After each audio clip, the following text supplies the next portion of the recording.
പാതിര നേരം പള്ളിയിൽ പോകും വെള്ളി നിലാവിനെ ഇഷ്ടമായി. ഉള്ളിൽ മുഴങ്ങും പള്ളിമണിയുടെ മഴയിലങ്ങാണ്ട് പോയി.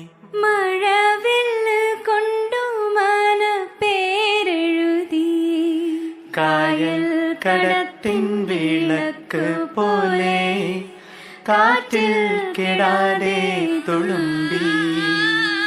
ഈ സോളമനും ശോഷണയും കണ്ടുമുട്ടി പണ്ടേ. മാമോദിസ പ്രായം തൊട്ടേ ഉള്ളറിഞ്ഞ